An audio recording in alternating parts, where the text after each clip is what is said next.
Olá, bom dia. O senador Aécio Neves, do PSDB, vira réu pela primeira vez no Supremo. A primeira turma do STF aceitou por unanimidade a denúncia de corrupção passiva. O tucano é acusado de pedir e receber R$2 milhões ao empresário Joesley Batista. Aécio Neves, que já presidiu o PSDB e foi o candidato do partido nas últimas eleições presidenciais, também vai responder por obstrução de justiça. Já a segunda turma do Supremo abriu caminho para o ex-senador Demóstenes Torres, do PTB, se candidatar nas eleições deste ano. Ele teve o mandato cassado em 2012 e ficaria inelegível até 2027. O Tribunal Superior Eleitoral negou os recursos da defesa e manteve a cassação do governador do Tocantins, Marcelo Miranda, do MDB. A ANS autoriza a cobrança de franquia nos planos de saúde, um modelo parecido com o de seguro de carro. O paciente teria que pagar quando usasse o serviço, mas a mensalidade ficaria mais barata. Um funcionário da Secretaria de Saúde de Aparecida de Goiânia foi preso por revender doses roubadas da vacina contra a gripe. A violência bate recorde no Rio sob intervenção federal na segurança. O número de roubo de carros em março foi o maior da história. O roubo de cargas também disparou e mais um caso essa noite terminou com o sequestro do motorista e da mulher dele. As armadilhas dos cartões oferecidos pelas lojas. Os juros são ainda mais altos do que aqueles cobrados no cartão de crédito dos bancos. Aumentou em todo o país o número de pessoas picadas por escorpiões, inclusive em cidades grandes como São Paulo. E o novo satélite da NASA, que vai para o espaço com a missão de descobrir milhares de planetas fora do sistema solar, são os nossos destaques. E hoje é quarta-feira, 18 de abril, onde o Brasil vai começar. O roubo de cargas entrou na rotina do Rio de Janeiro. E nem as ações da intervenção federal por aqui na área de segurança têm sido suficientes para deter os criminosos, né? Pois é, ontem à noite, mais um caso, mais um caminhão foi levado por bandidos para uma comunidade na zona norte da cidade. E dessa vez, um casal foi feito refém. Esse caminhão estava carregado com garrafas de uísque. O motorista saiu de Fortaleza e veio com a mulher até o Rio. No início da noite, o casal foi rendido por 4 bandidos quando passava pela Avenida Brasil, uma das principais vias de acesso à cidade. Os dois foram feitos reféns e levados para a favela Kelsons, na Zona Norte. Ia direto para o cliente que veio descarregar. Ele foi abordado aqui na Avenida Brasil, tirado para uma comunidade onde a carga foi toda descarregada lá. As vítimas ficaram quase 3 horas em poder dos traficantes dentro da favela. Um carro que fazia a escolta da carga conseguiu fugir e pediu ajuda aos policiais civis que estavam trabalhando na Operação Dínamo, divulgada na semana passada pelo Gabinete da Intervenção. Os policiais pediram reforço de outras delegacias e também da Polícia Militar. Assim que entraram na favela, os bandidos atiraram. Eles conseguiram resgatar o caminhoneiro e a mulher. Ninguém ficou ferido, mas as bebidas não foram recuperadas. Ontem de manhã, o Globocop flagrou mais um roubo de carga, também na zona norte do Rio. Um caminhão-baú cheio de eletrodomésticos era descarregado por bandidos. Os funcionários da transportadora ainda tiveram que ajudar os criminosos. Mas nós estávamos batendo a carga, estávamos tirando as mercadorias, entendeu? E eles colocando dentro dos carros para poder levar. E só depois que eles levaram as cargas que a gente foi liberado. Tudo aconteceu a 500 metros de uma base da Força Nacional, com vários policiais, 2 carros e até um blindado.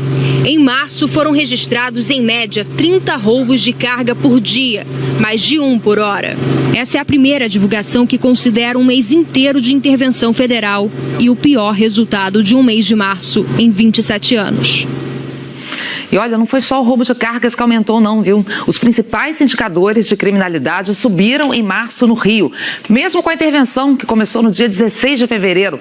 Olha os detalhes aqui pra gente ver. Primeiro, o número de homicídios dolosos, aqueles em que há intenção de matar. Olha, número alto em janeiro, caiu um pouco em fevereiro, voltou a subir em março, um aumento de 1% na comparação com março do ano passado. Foram 503 assassinatos no mês passado. Isso aqui é o maior registro para um mês de março em 4 4 anos. Com o roubo de veículos que a gente vai ver agora, olha, foi semelhante também. Uma queda aqui em fevereiro, depois um aumento em março, com 5.300 casos, 358. O mês com mais roubos desse tipo na história do Rio. O número subiu 7% na comparação com março do ano passado. As estatísticas de roubos de carga e roubos de rua, nessas não dá pra gente fazer uma comparação com o ano passado, porque teve paralisação da Polícia Civil no começo de 2017 e esses tipos de crime, especificamente, pararam de ser registrados. Mas dá pra gente ver os índices agora em 2018. E olha aqui, roubo de carga, que a gente tem visto, né, repetidas vezes, subiram em março. Isso aqui é o pior resultado para esse mês desde o início da série histórica, em 1991. E os registros de roubos de rua superaram em março os casos de fevereiro e de janeiro. São quase números de guerra, né, Ana? Quase 200 carros roubados no mês de março no Rio de Janeiro e quase 20 mortes, né, por dia no estado do Rio.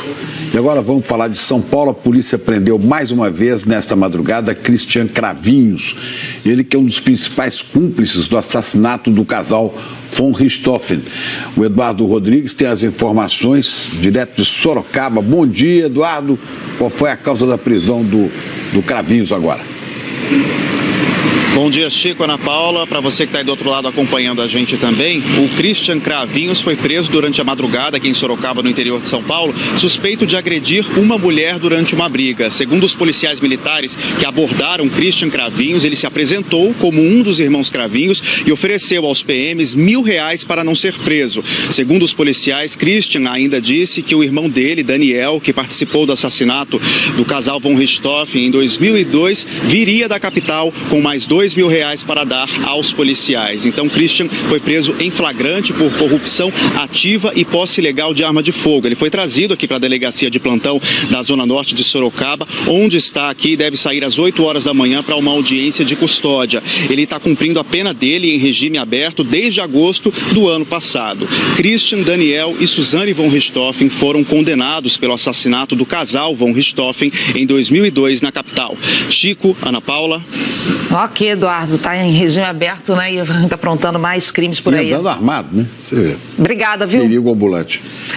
Em Goiás, bandidos se aproveitaram da preocupação com a gripe H1N1 para vender doses roubadas da vacina. Um deles trabalhava na Secretaria de Saúde de Aparecida de Goiânia. A Giovana Dourado conta essa história pra gente ao vivo. Oi, Giovana, bom dia.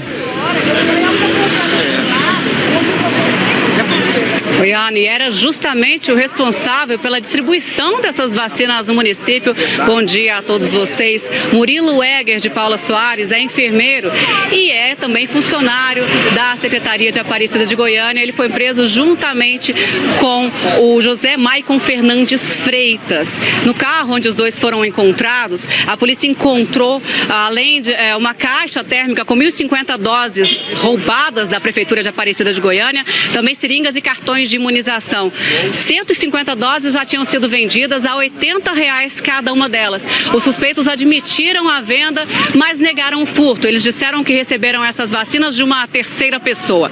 Goiás está vivendo um momento de alerta para o H1N1. São 13 mortes já confirmadas só esse ano e 92 casos. A Secretaria de Aparecida de Goiânia afirmou que o enfermeiro vai ser demitido e que a partir de agora vai intensificar aí a fiscalização na distribuição dessas vacinas. Afirmou também que essas doses recuperadas já foram devolvidas aos postos. Felizmente, pelo menos isso, né? Porque a procura e o pânico realmente formam filas. Vejam só o tamanho dessa fila atrás de mim aqui em Goiânia. Chico e Ana Paula, é realmente um caso de assustar. É isso aí. Obrigado, Giovana. Falando de Goiânia para nós. E agora vamos falar de uma polêmica que surge também na área da saúde. Olha só, órgãos de defesa do consumidor alertam, viu? Tem um novo tipo de plano de saúde aí para funcionar como seguro de carro. Vai ter franquia agora. Vamos saber os detalhes com a Juliana Morrone. Que armadilha pode existir nesse tipo de contrato, hein? Depende do tamanho do acidente. Só não dá para ficar doente, Chico. Bom dia, Ana, bom dia a todos. Olha, se a pessoa adoecer, tiver uma doença realmente grave, precisar de muitos exames, até de cirurgia, aí a conta vai ficar cara, porque nesse tipo de contrato, que exceder o valor da mensalidade, terá que ser pago pelo consumidor até o valor da franquia. Mesmo tendo plano de saúde, toda vez que faz um exame médico, a Clary paga uma parte do custo do procedimento. Antes, ela tinha um outro tipo de plano, com valor fixo no mês. Mas há pouco mais de um ano, decidiu contratar um plano com coparticipação. Com o anterior, eu pagaria praticamente o dobro do valor sem coparticipação. Com a coparticipação é bem menor o valor. Essa foi a opção de quase metade das pessoas que têm plano de saúde hoje no Brasil. Elas pagam uma mensalidade e mais um percentual do valor de exames ou consultas. Atualmente, as regras desse tipo de plano são definidas entre o contratante e a operadora. Agora, a Agência Nacional de Saúde Suplementar está discutindo regras para um tipo de plano diferente, com o pagamento de franquia, que hoje é muito raro. Só 1% dos usuários tem esse plano. No plano com franquia, o consumidor paga uma mensalidade que tende a ser mais barata que a dos outros planos e tem direito a alguns procedimentos básicos. Se ainda precisar de outras consultas, exames ou cirurgias, tem de pagar do próprio bolso até o valor da franquia que está prevista em contrato. Além disso, depois que o consumidor usar toda a franquia, aí é o plano que tem de arcar. Pela proposta, entre os procedimentos básicos estão 4 consultas por ano com médico generalista, como clínico, ginecologista ou pediatra, sem pagar franquia. Nesse mesmo período, a pessoa pode fazer um teste de HIV e sífilis e outros exames que têm restrição de idade, um preventivo de câncer do colo do útero por ano, uma glicemia de jejum e uma mamografia a cada 2 anos. Exames de pré-natal também podem ser feitos sem pagamento de franquia. Além disso, existe um limite para o pagamento da franquia que não pode ultrapassar o valor da mensalidade. Ou seja, quem paga R$400 por mês no plano só poderá pagar mais 400 de franquia. No total, R$800 por mês. Acima disso, o plano é que teria que arcar desde que os exames e consultas estejam dentro da cobertura prevista em contrato.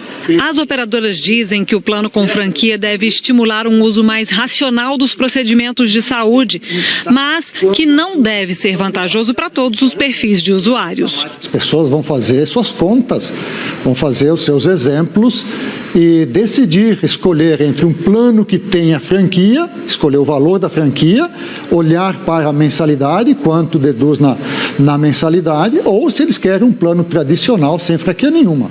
O consumidor passa a ter escolhas. A ANS estima que os planos com franquia fiquem entre 20% e 30% mais baratos e que haja uma redução de exames que hoje são considerados excessivos e que estariam tornando os planos mais caros para todos os usuários. Vai impedir também que os custos continuem crescendo como vem crescendo nos últimos anos e, com isso, mais pessoas deixem de ter capacidade de pagamento e saiam do mercado de saúde suplementar, como ocorreu nos últimos 3 anos, em que perdemos mais ou menos 3 milhões de beneficiários. Associações de defesa do consumidor têm dúvidas sobre as vantagens desse tipo de plano. Dizem que pode ser uma alternativa para pessoas jovens, sem doenças pré-existentes. Mas o consumidor vai ter que analisar com atenção o contrato antes de decidir e lembrar que problemas de saúde podem acontecer em qualquer idade. É um risco que o consumidor vai assumir no momento em que ele fechar esse tipo de contrato. Pode ser uma falsa economia e é um barato que pode sair muito caro depois e ele vir a se arrepender. A proposta ainda pode ser alterada, mas a expectativa é que seja finalizada nos próximos meses e depois as operadoras terão um prazo que pode chegar a 6 meses e aí vão poder começar a oferecer esse tipo de plano que requer alguns cuidados e olho atento aí, né, Ana Paula? É isso, Juliana. Se a gente já tem hoje, né, que ficar atento, ler com muita calma ali o contrato, ver tudo que está ali, agora então mais ainda atenção redobrada para não ficar na mão na hora que precisar, né? Até já. É. E como é que será que fica o tempo hoje, hein? Aqui no Rio amanheceu meio friozinho, viu, Thiago Scheuer? Bom dia. Parece que o outono resolveu dar as caras, é isso? Pois é, Ana, tô sabendo desse frio aí pra vocês, né? Mas tá frio aí no Centro-Sul. Te digo que tá caprichando esse outono, viu? Chico também, bom dia pra você, bom dia Brasil. Essa manhã tem tudo pra ser a mais fria do ano. Aí no Rio, em BH, Vitória, São Paulo e Curitiba. Só que, claro, tem gente no interior do Brasil que tá passando ainda mais frio hoje. Olha, tá bem difícil sair da cama nesses lugares aqui, ó. 6 da manhã, Maria da Fé em Minas estava com 5,5. Campos do Jordão em São Paulo, 5,8 graus. E São Joaquim, lá em Santa Catarina, até bem alta, né, para esse padrão aqui, ó, 10,5. Nesses lugares aí, ao longo do dia, a temperatura vai acabar subindo. É o que a gente chama de amplitude térmica. Acontece isso, o céu tá bem limpo e aí as nuvens não conseguem bloquear o calor, né, que chegou durante o dia com o sol. E aí depois, durante a madrugada, o que acontece? Cai a temperatura rapidinho também, porque não tem nuvem e esse calor vai embora. Em Porto Alegre, São Paulo, Rio e BH vai ter isso, né, amplitude térmica. Rio de Janeiro dos 15 passa para os 30 à tarde, em São Paulo dos 13 para os 25, Porto Alegre dos 16 para os 28 e BH dos 16 para os 26, efeito cebola, vai tirando o casaco durante o dia.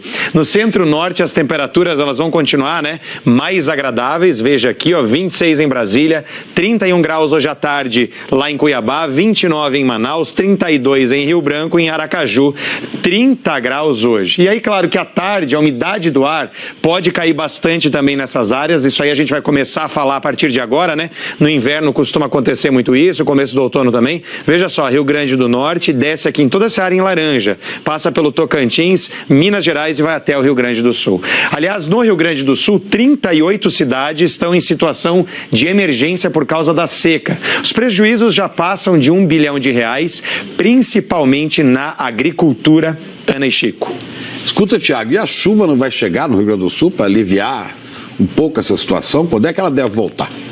Pois é, né, Chico? Olha só, tem uma chuva até que prevista, né? Só que mais fraca para o fim desse mês. Aquela chuva boa para as plantações só deve cair lá para o fim de maio. Hoje o Rio Grande do Sul ainda está todo em amarelo no nosso mapa. Você vê que o tempo fica firme, ó, subindo essa área aqui até o oeste de Pernambuco. Chuva agora, mais passageira. Litoral do Rio de Janeiro, passando aqui até o litoral do Rio Grande do Norte. E aí essa chuva invade o norte do Brasil e também parte do centro-oeste. Vamos ver até o fim do mês, então, como é que fica a chuva espalhada pelo Brasil. Respinga um pouco, como eu falei, então, no sul do Brasil, sobe aqui pelo centro também, mas ela fica mais concentrada mesmo entre o Maranhão, Pará e também o Amazonas. Vamos aguardar, então, para ver tudo isso. Ana e Chico, é com vocês. Ok, obrigado, Tiago.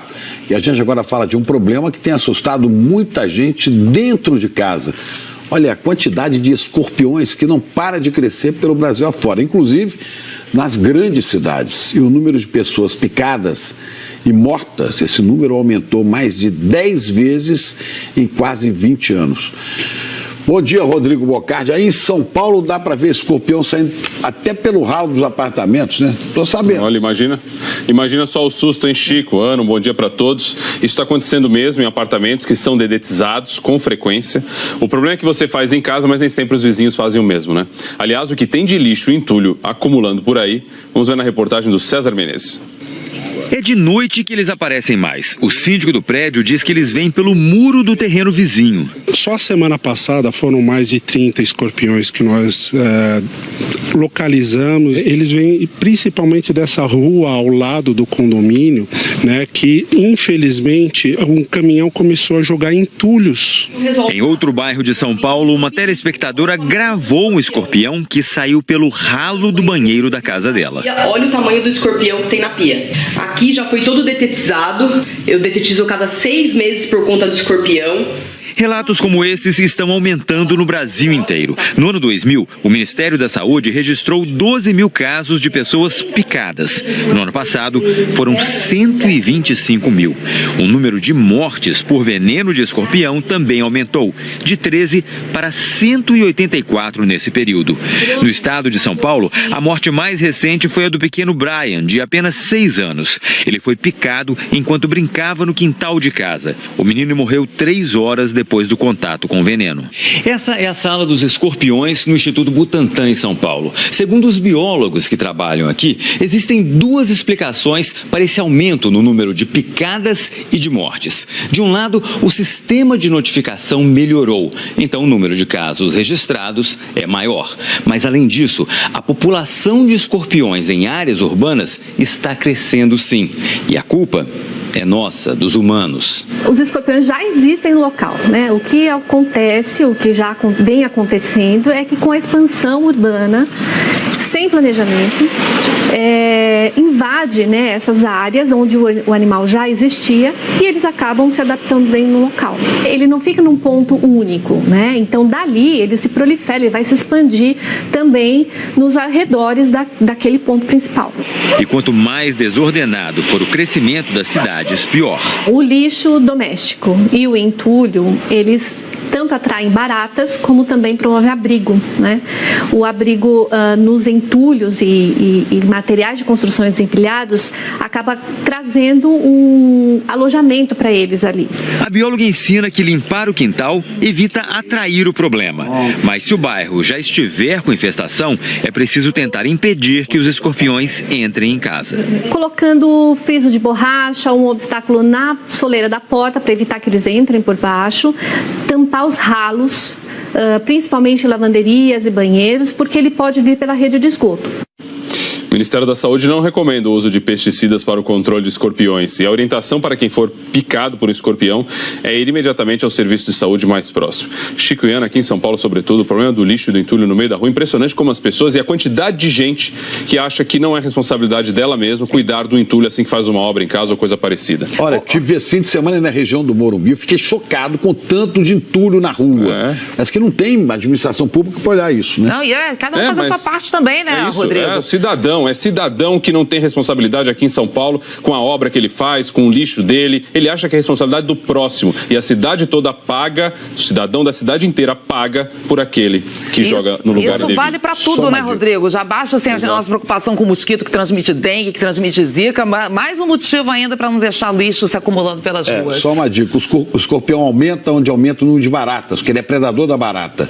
Agora, uma solução para isso, é curiosa, né? É a galinha da Angola. Se você tem um lote vago, põe umas galinhas da Angola ali, porque não sobra um escorpião. Eu tive esse problema aí em São Paulo. E foi usado galinha da Angola no terreno do vizinho.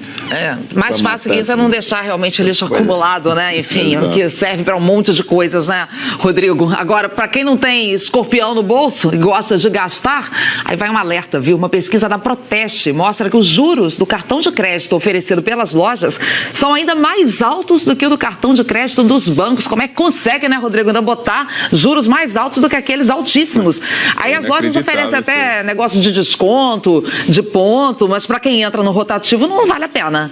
Escorpião da loja. O escorpião tá no bolso da operadora do cartão de crédito, né? Do banco, né? Olha só, para quem cai no rotativo, o barato sai caro, viu? Os juros de cartões de crédito vinculados a lojas, postos de gasolina e supermercados, por exemplo, chegam a impressionantes 875% ao ano no rotativo. Vamos ver na reportagem do Alan Severiano. O cartaz está lá com destaque. Quem tiver o cartão da loja de roupas concorre a sorteio de dinheiro, carro e até de uma casa. É uma tentação dupla. Eu não estou com dinheiro na hora e eu passo o cartão para parcelar. Lojas, postos de gasolina, supermercados e livrarias divulgam na internet vantagens dos cartões ligados às marcas, como descontos e parcelamentos, a possibilidade de sacar dinheiro, compras que viram pontos ou isenção da anuidade. A maioria das vezes é mais fácil do que a do banco, né? Porque o banco exige muita burocracia, essas coisas todas, né? Pontuação, e já a loja não existe tanto essas coisas, né? As facilidades são muitas, mas e os riscos? A Proteste, a Associação Brasileira de Defesa do Consumidor, avaliou 37 cartões de marcas próprias e constatou que nesse mercado também não existe almoço grátis. O custo efetivo total, ou seja, os juros mais todos os custos da operação, chegam a 875% ao ano, no caso dos cartões de lojas, para quem paga só o valor mínimo e entra no chamado rotativo. A taxa média é de 432% ao ano, ainda mais estratosférica do que a dos cartões de crédito dos bancos, que estava em 339% em fevereiro. Sabia disso? Não. O que Carla conhece são os efeitos desses juros altos. Tô sempre no cartão, tô sempre endividada. É assim que você compra? É assim que eu compro. Tô sempre endividada, acabei de comprar. Dos 37 cartões de lojas avaliados pela Proteste, só 4 não cobravam anuidade. Para quem saca dinheiro com esses cartões, a taxa chega a 630% ao ano. Há uma facilidade em relação à obtenção desses cartões e isso pode apresentar uma armadilha para o consumidor. É importante o consumidor verificar que tipo de vantagem está sendo oferecida a ele, pois muitos oferecem descontos nos produtos e com isso calcular se o que ele vai pagar para manutenção daquele cartão, o que ele vai pagar referente ao custo efetivo total, vai compensar para ele ou não. Sara desistiu de usar esse tipo de cartão depois que perdeu o controle. Compras assim excessivas e acabei me enrolando um pouco, de 1.000 virou 3.000. Então eu tive que pagar e falar, olha, parei. A conta subiu tudo isso? Muito. Porque acabou atrasando, você acabou fazendo muita, né? Você acaba se empolgando, fala, ai, que lindo, né? A loja te dá novidades e você acaba caindo. Então, assim, não que seja ruim, é uma oportunidade boa, porém tentadora e tem as desvantagens. Mas, enfim, você vai aprendendo. Já Maria Aparecida não abre mão da facilidade, mas anota todos os gastos que faz com o cartão e estabelece um limite toda vez que sai de casa. Eu me policio, né? Porque senão já viu, né? Tem que saber usar. Hoje, por exemplo, qual é o limite aqui? Hoje eu não vou gastar nada, não vim para gastar. Olha, eu fico vendo esses números aí, acho que os agiotas, quando olham esses números, eles se sentem bondosos, inclusive, porque quase 1000% é brincadeira.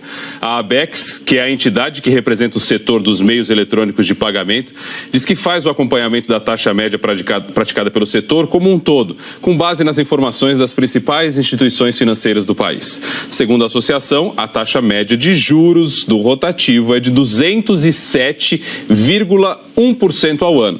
E apenas 5 em cada 100 clientes usam o rotativo como crédito emergencial. É impressionante como a gente encontra sempre esses 5, né, e não os demais. Estou sabendo que Miriam Leitão está aí, vou fazer uma proposta para ela diante desse cenário. E Ana Paula e Chico, vocês podem ficar de fora, não queiram se aproveitar agora não. Miriam, a gente vai montar o nosso banquinho e assim com o compromisso de cobrar metade da menor taxa do mercado. E a gente ainda vai ficar rico. Eu quero ser sócio. Por que a gente ficou de fora? Também quero. Vai sobrar muito dinheiro, vai dar para dividir. Negócio meu e da Miriam. Negócio meu e da Miriam. Aqui com essas taxas. Depois que tiver implantado, a gente convida vocês e vende parte das ações. Tá bom. Você tem razão. Ser agiota é uma coisa assim, fica até bondoso perto das taxas brasileiras. Verdade. Obrigada, Rodrigo. Valeu. Miriam, vamos falar do relatório do Fundo Monetário Internacional, que foi notícia ontem, e o Brasil aparece como nesse relatório? Olha, o Brasil melhorou em relação ao último relatório. Eles divulgam um relatório 2 vezes por ano. E o último relatório, eles disseram que o Brasil ia crescer 1,9%, e agora disseram que vai crescer 2,3%. Mas o FMI está indo e os economistas brasileiros estão vindo, porque os economistas brasileiros estavam em 3% e agora estão em 2,7%.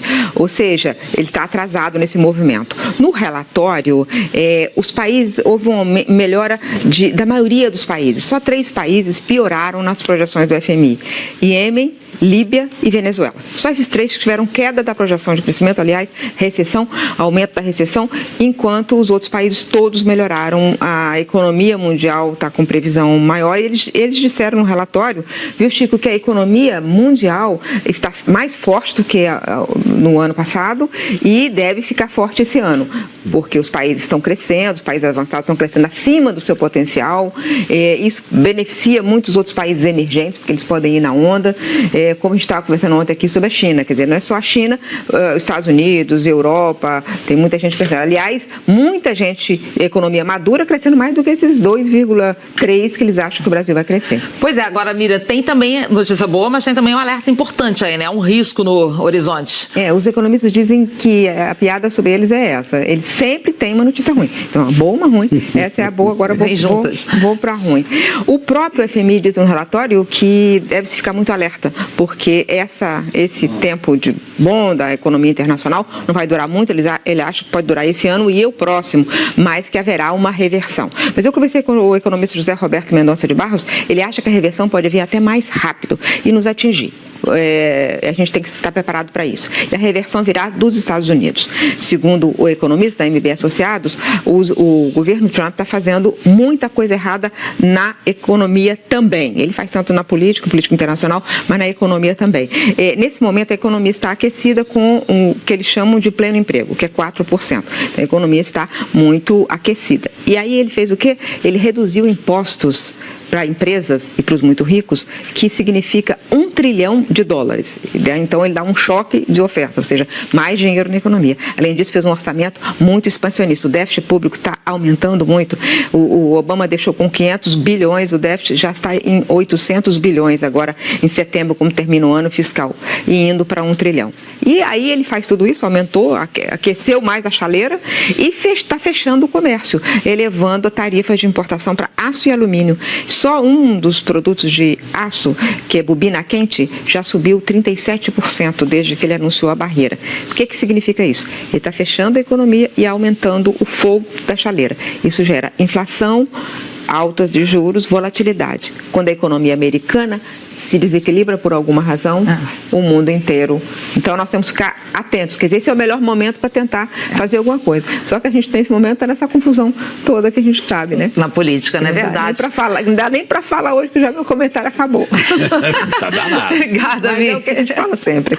Verdade. Obrigado.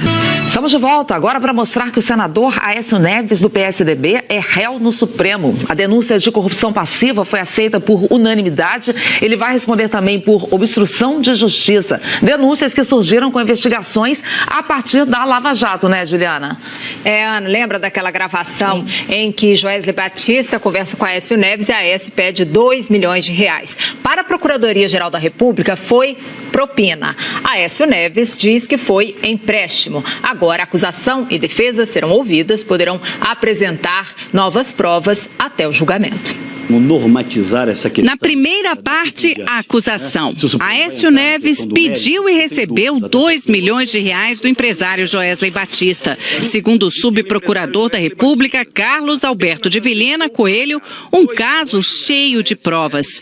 Dinheiro circulando em malas, segundo ele, não poderia ser um empréstimo, como diz a defesa do senador do PSDB. Para a PGR, as gravações foram legais e indicam também que o senador do PSDB tentou atrapalhar as investigações da Lava Jato. A defesa repetiu que o dinheiro era para pagar um advogado e que não há como provar os crimes de obstrução de justiça nem de corrupção passiva. O posicionamento da nossa Câmara não permitiu focalizar o advogado de frente. Alberto Toron disse ainda que na gravação entre Joesley Batista e Aécio Neves é o empresário quem sugere o pagamento do dinheiro em espécie e que também é Joesley quem fala de cargos, uma suposta contrapartida pelo dinheiro. O primeiro voto foi o do relator do caso, o ministro Marco Aurélio Mello. Ele concluiu que tem sim indícios do crime de corrupção pelo pedido e recebimento de dinheiro por Aécio, com a ajuda da irmã, do primo e de um ex-assessor parlamentar. O ministro citou também a ação controlada que registrou o momento em que o dinheiro foi entregue ao primo de Aécio, Frederico Pacheco, que repassou para Menderson Souza, o ex-assessor de um outro senador de Minas Gerais. A integralidade do numerário especificado como a revelar a corrupção, 2 milhões, foi apreendida pela Polícia Federal e depositada em conta à disposição da Justiça, auto de apreensão referente ao valor de 480 mil, entregue espontaneamente por Menderson Souza Lima. Há indicativos de solicitação e percepção de vantagem indevida pelo detentor de mandato eletivo, com o auxílio da irmã, de Frederico Medeiros e de Menderson Souza Lima. O ministro diz que também há indícios de obstrução de justiça porque Aécio teria tentado atrapalhar as investigações da Lava Jato. Marco Aurélio citou gravações telefônicas em que o senador fala na escolha de delegados da Polícia Federal. O ministro Luiz Roberto Barroso também votou para Aécio Neves virar réu. Ele disse que os indícios de corrupção são mais sólidos que os de obstrução, mas viu elementos para aceitar a denúncia pelos 2 crimes. Quais os indícios de que tem alguma coisa errada aqui? Primeiro deles, no mundo dos atos lícitos, um empréstimo de 2 milhões de reais é materializado em um contrato de mútuo, no qual se estabelecem as condições do ajuste. prazo para pagamento, juros aplicáveis, correção monetária, garantias e sanções pelo descumprimento. Aqui não existiu contrato. Segundo indício que me parece relevante, nos dias de hoje, ninguém sai por aí transportando pela estrada mochilas e malas de dinheiro, a menos que haja alguma coisa errada na operação. E parece que de fato havia. O terceiro voto e que formou a maioria a favor da denúncia foi o da ministra Rosa Weber, que viu indícios dos 2 crimes contra o senador. Recebo as 2 imputações, não só corrupção passiva como obstrução da justiça, porque nesta fase processual são suficientes os indícios da materialidade da autoria e eu os entendo presentes, especificamente quanto à obstrução da justiça, pela vertente da tentativa de escolha de delegados de Polícia Federal para conduzir os inquéritos da Operação Lava Jato. Mais um voto para aceitar a denúncia feita pela PGR foi o do ministro Luiz Fux. Para ele, nessa fase, dúvidas não devem favorecer o investigado, mas a sociedade na busca pelo esclarecimento dos fatos. Caso típico de recebimento da denúncia, em cujo processo a parte poderá demonstrar à sociedade a verossimilhança de que se tratava de um eventual empréstimo, de que o primo não sabia o que estava levando para o imputado e que a irmã também não tinha ciência e consciência do fato e por isso agiu sem qualquer dolo. Por esse fundamento, senhor presidente, aplicando o princípio indúbio pro societate, eu acompanho o relator recebendo a denúncia. O último ministro a votar foi Alexandre de Moraes. Ele também concordou com os indícios de corrupção passiva e, na acusação desse crime, Aécio Neves virou réu por unanimidade. Mas Moraes foi contra a acusação de obstrução de justiça. O ministro entendeu que a própria denúncia só fala em intenção e foi o único a votar assim. Em relação à acusação de corrupção passiva, o conjunto probatório, nesse momento, é suficiente para que seja recebida a denúncia. O mesmo não faço em relação à segunda imputação. Essa sequência de ligações e movimentações do senador Aécio Neves deixa clara a sua intenção de interferir na distribuição de inquérito de seu interesse. Ou seja, há o ditado, né, que de boas ou más intenções o inferno está cheio. Mas aqui a própria acusação fala em intenção, ou seja, é cogitação.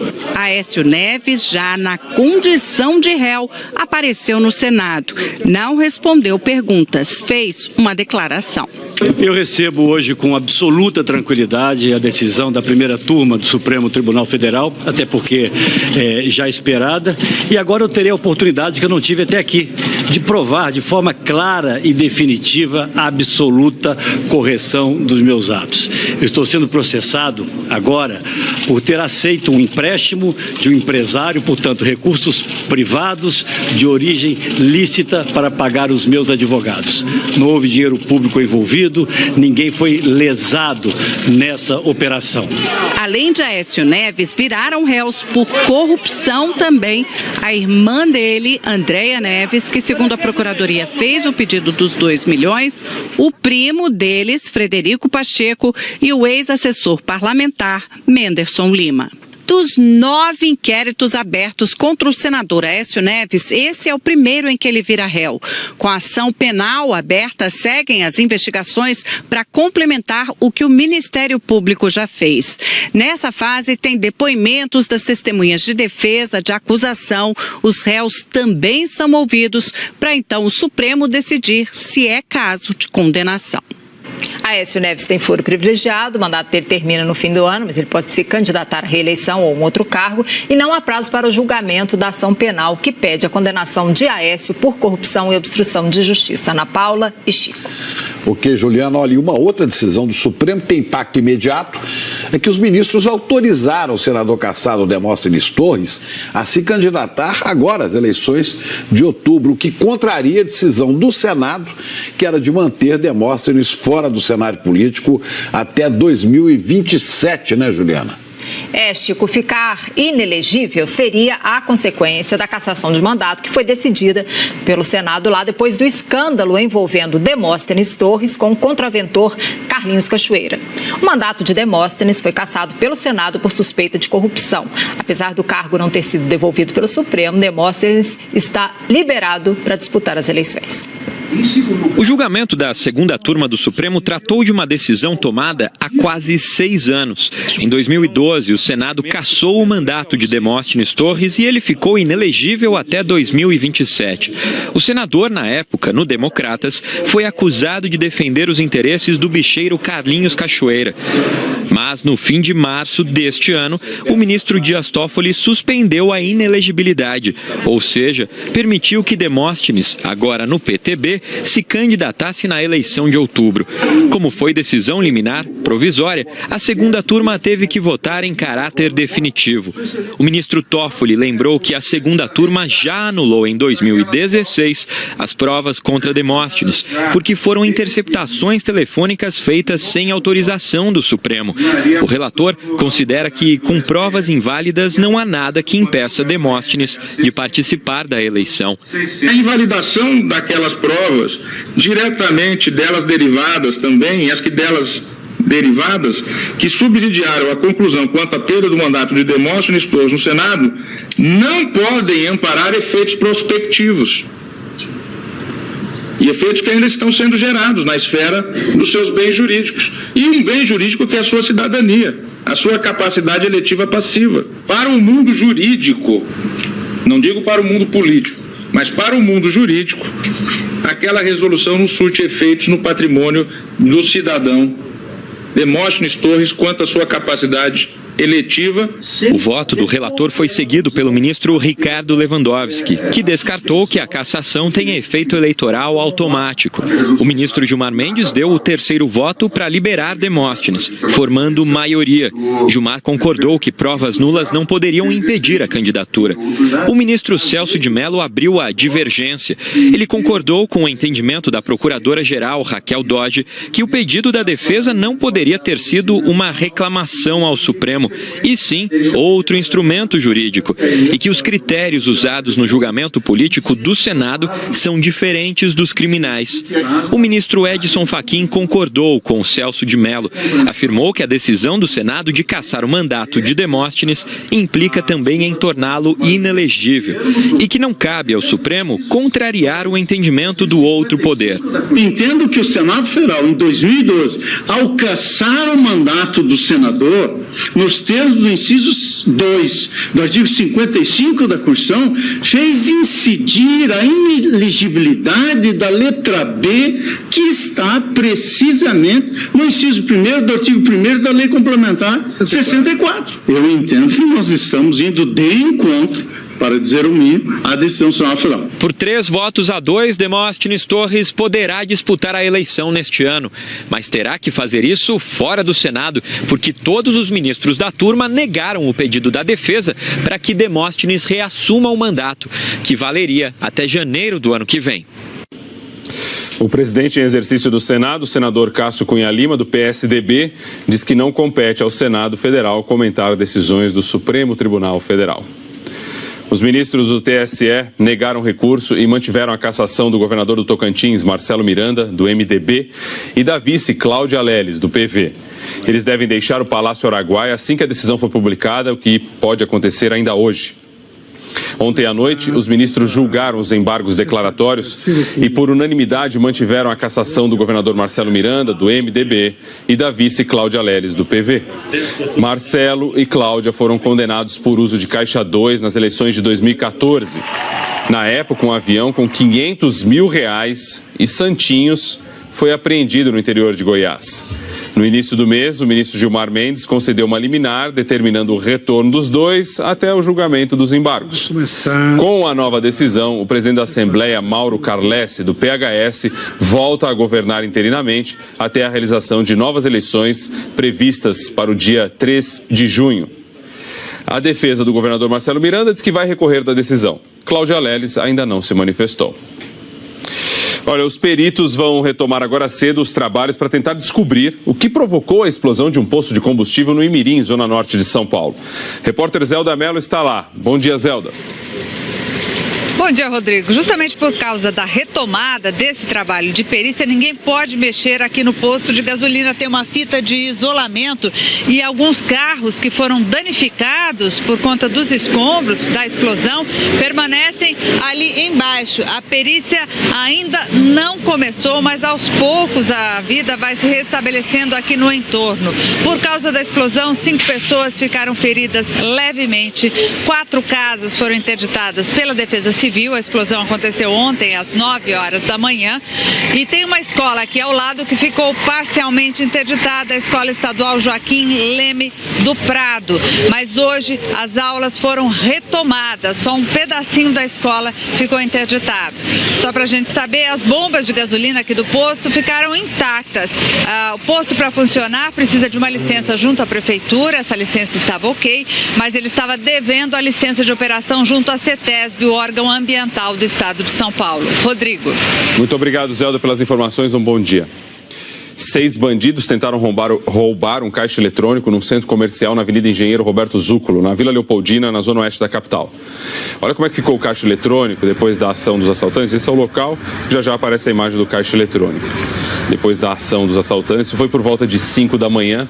Eles fugiram e ainda não se sabe se conseguiram levar alguma coisa. Agora 8 horas e 21 minutos desta quarta, Jaqueline Brasil. Vamos lá, Rodrigo, monitorando a cidade para você que está aí vendo a gente. Como é que está o seu caminho, por exemplo, no corredor Norte-Sul, a 23 de maio, que é sempre bem carregada, principalmente em direção ao aeroporto. Está carregada em direção ao aeroporto, no sentido da Zona Norte também com trânsito intenso, mas nos dois sentidos vamos combinar que está fluindo bem. Agora, eu dei uma observada, Rodrigo, que da nossa janela a gente observa aí a Marginal Pinheiros, ela piorou bastante, hein? É impressionante, deu esse horário... Isso aí. Tudo fica congestionado pela pista expressa e pela pista local em direção à rodovia Castelo Branco, mas é o excesso de veículos, tá? Não tem nenhum acidente aí pelo caminho, não. Aí, dando uma olhadinha aqui nas redes... Opa, vamos fechar essa câmera aí. Aqui, olhando nas redes sociais, temos algumas informações. Lá na Anchieta, tem alguns pontos de lentidão, do 23 ao 17, do 13 ao 10. A Anhanguera e Bandeirantes com trânsito intenso. E Mogi Bertioga ainda interditada no quilômetro 89 até 69 por causa de queda de barreira. Tamoios é opção. Tá bom, fica atento com o seu caminho. Obrigado. O Ministério Público Estadual e a Polícia Civil estão fazendo uma operação contra o superfaturamento em obras do governo do Amazonas neste momento. O alvo principal é a ex-secretária de Infraestrutura. O repórter Luciano Abreu está no condomínio onde mora essa ex-secretária em Manaus. Bom dia, Luciano. Bom dia, Chico. Bom dia, Ana. O Grupo Especial de Atuação contra o Crime Organizado, o GAECO, investiga a ex-secretária de Infraestrutura aqui do Amazonas, Valdívia Alencar, que teria desviado aí cerca de 40 milhões de reais dos cofres públicos, por meio de licitações fraudulentas e contratos superfaturados. Segundo a promotoria, ela já é investigada em 5 ações civis e responde a uma ação penal, tudo por desvio de dinheiro público. De acordo com o Ministério Público, entre 2009 e 2015, quando ela foi secretária de Infraestrutura, ela cresceu muito o seu patrimônio, incompatível com a renda dela de secretária. Ela teria, além de 2 mansões aqui no condomínio, teria ainda imóveis, supermercados, flats e outros apartamentos avaliados aí em 11 milhões de reais. A Polícia Civil continua lá dentro, na residência da secretária, e a gente fica aqui fora acompanhando o desfecho dessa operação que ganhou o nome de Operação Concreto Armado, justamente porque ela foi secretária de Infraestrutura responsável por obras aqui no estado. Chico, Ana. Ok, obrigado, viu, Luciano, pelas informações aí de Manaus. Estamos de volta com o Noticiário Internacional. A gente fala agora do encontro secreto entre o diretor da Central de Inteligência Americana, a CIA, e o líder da Coreia do Norte. Destaque no Noticiário Internacional. As informações com o nosso correspondente na Ásia, o Márcio Gomes. Oi, Márcio. Oi, Ana Paula. Oi, Chico. Bom dia a todos. O presidente americano Donald Trump confirmou que Mike Pompeo, diretor da CIA e apontado para assumir a Secretaria de Estado, viajou até a Coreia do Norte para conversar com Kim Jong-un. Trump escreveu há pouco numa rede social que o encontro foi na semana passada.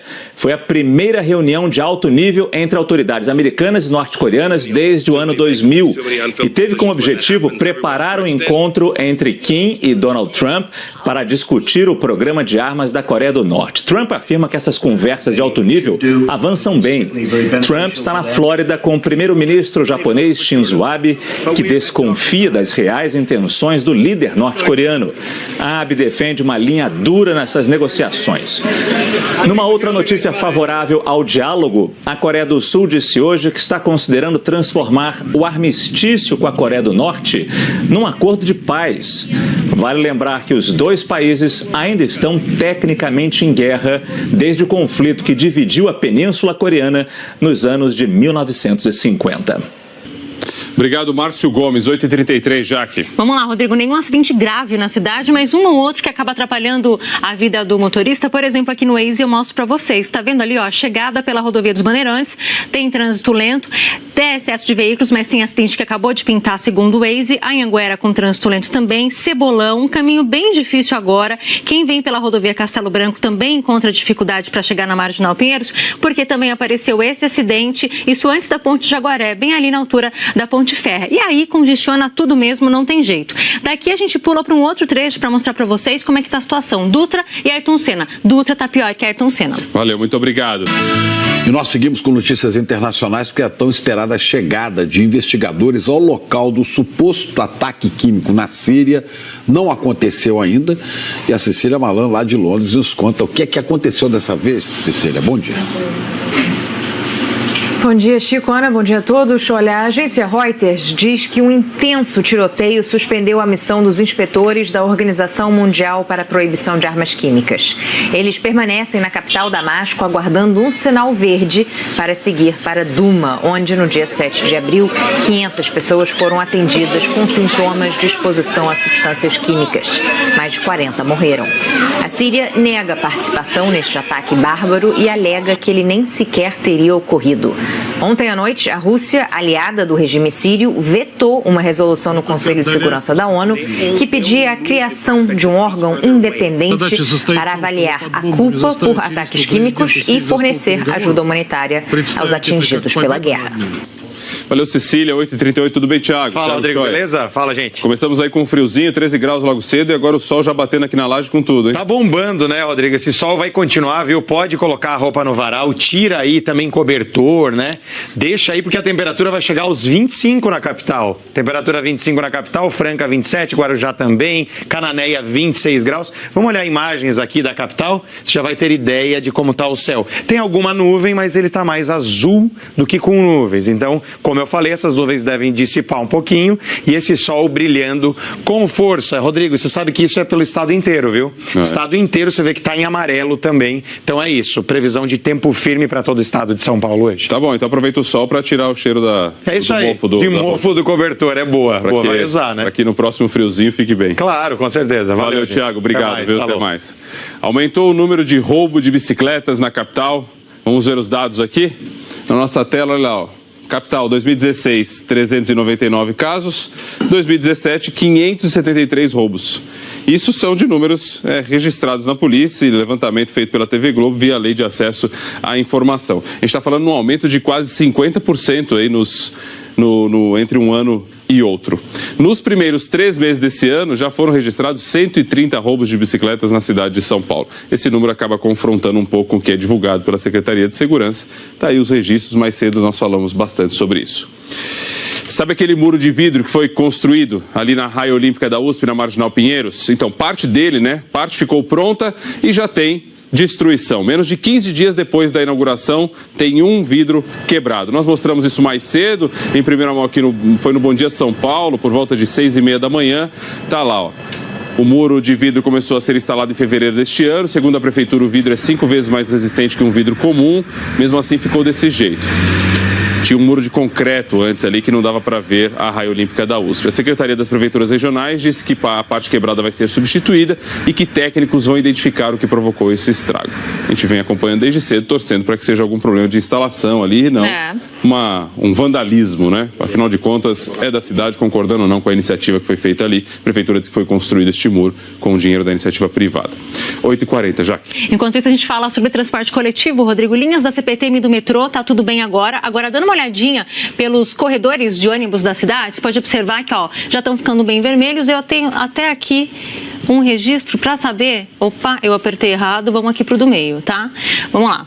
Olha só, o destaque principalmente na Zona Sul, tá? Então, quem sai ali pelo Engenheiro Armando de Arruda Pereira de ônibus já vai reduzir a velocidade, vai perder um pouquinho de tempo no corredor da Ibirapuera, Santo Amaro e também ali da Avenida Guarapiranga, tá? Falando de transporte coletivo, vamos pular para as nossas câmeras. A gente vai direto primeiro para a Avenida dos Bandeirantes. Vamos dar uma olhadinha na Bandeirantes, como é que tá? Bandeirantes, para quem vai em direção ao Marginal Pinheiros com aquele trânsito lento de sempre, sentido contrário tá tudo bem. Agora, dá uma olhada, Rodrigo. O acesso para o corredor norte-sul... Ali tá ruim. Para quem vai em direção a Santana, o trânsito tá bem difícil, viu? Aí a gente pula então agora para as nossas câmeras daqui para mostrar a situação para você que está na Zona Leste. Falamos mais cedo da Radial, da Anhangamelo e a Aricanduva, hein? Como é que tá agora? Tá aí, por baixo para pegar a Radial e por cima para pegar mais Norte Tietê, trânsito intenso. Valeu, obrigado, Jaque. Estamos de volta. A NASA vai lançar hoje um satélite para descobrir novos planetas. O TESS é capaz de identificar até se há vida em algum dos nossos vizinhos. Este é o Caçador de Novos Mundos, que vai ser lançado hoje à tarde para descobrir milhares de planetas, exoplanetas, que giram em torno de outras estrelas do universo. Da mesma forma que Mercúrio, Vênus, Terra, Marte, Júpiter, Saturno, Urano, Netuno e o planeta anão Plutão giram em torno do Sol e formam o nosso sistema solar. O satélite TESS vai primeiro usar a órbita da Terra para pegar impulso. Mas quando chegar no campo gravitacional da Lua, vai pegar mais um impulso e girar ainda mais longe, numa órbita elíptica. Vai passar a dar uma volta completa na Terra a cada 13 dias. Na maior parte do tempo observando o céu. E quando chegar perto, vai aproveitar para mandar as informações para os cientistas da NASA. As imagens vão ser capturadas por essas câmeras aí. São 4, programadas para ver uma faixa vertical do céu. Cada faixa dessas vai ser observada por 27 dias. E aí chega um pouquinho mais para o lado. Vai cobrir primeiro a parte sul e depois a parte norte. A ideia é fotografar 85% do céu próximo. É um truque de luz. As câmeras conseguem detectar quando os planetas passam na frente da estrela mãe deles, o equivalente ao nosso Sol, porque na hora que eles atravessam, bloqueiam um pouco dessa luz. De acordo com a quantidade de luz bloqueada, os cientistas vão conseguir medir o tamanho do planeta e também a distância da estrela em que ele orbita. E trabalhando com o telescópio James Webb, que já está lá no espaço, eles vão conseguir também analisar quais são os gases que compõem as atmosferas desses planetas. A ideia é em que 2 anos o teste descubra pelo menos 20 mil planetas que são nossos vizinhos e satisfaça um pouco da nossa curiosidade sobre o material e a vida do que a gente vê no céu. Pois é, resta saber se há vida, né? Será que há vida por aí? Eu não duvido. Não duvido de nada. E se há vida inteligente, porque a gente... Se tiver, manda pra cá, né? Se tiver inteligente, manda pra cá. Porque, viu, Rodrigo Bocati, você viu o plástico aí que a Cecília mostrou? Então, vida inteligente por aqui anda faltando, viu? Estamos na expectativa, né? Quem sabe a gente copia aí. Olha só, falamos por aqui de um torcedor do Corinthians que foi atropelado quando comemorava o título estadual há 10 dias. Então, ontem à noite, o atropelador se entregou. A polícia tinha identificado o carro usado por Diogo de Moura Santos. Ele atropelou José Arthur Tavares Martins Silva, de 24 anos, fugiu sem prestar socorro. O Arthur não resistiu, o outro torcedor do Corinthians ficou ferido. Até amanhã, pessoal. Boa quarta. Sobre o plástico, eu há muito tempo já não uso copo de plástico, também tenho evitado ao máximo o canudinho, né, que acaba aumentando aí a quantidade de lixo. Hoje o plenário do Supremo Tribunal Federal decide se mantém a prisão domiciliar do deputado afastado Paulo Maluf. Ele foi condenado a 7 anos e 9 meses de prisão por lavagem de dinheiro. Um ótimo dia para você. E eu me despeço com uma notícia da Arábia Saudita. Depois de 35 anos de proibição, o primeiro cinema vai abrir por lá hoje. É uma das recentes reformas no país em que a maior parte da população é jovem, com menos de 30 anos. A inauguração está sendo ansiosamente aguardada. Boa quarta-feira, gente. Até amanhã. Confirmação de Donald Trump de que o chefe da CIA se encontrou com Kim Jong-un está rodando o mundo. Trump escreveu essa manhã no Twitter: o encontro correu bem e a desnuclearização será boa para o mundo e também para a Coreia do Norte. Tomara, bom dia a todos. Vamos acompanhando, né, Márcio? Outras notícias, você sabe, a qualquer momento, logo mais no Jornal Hoje. E amanhã estamos de volta aqui no Bom Dia Brasil. Bom dia pra você, até lá. E hoje é Dia Nacional do Livro. Hoje é a data de aniversário de Monteiro Lobato. Se estivesse vivo, é aniversário dele. Então pegue o livro e viaje. Dia Nacional do Livro Infantil, suave na nave. Até amanhã.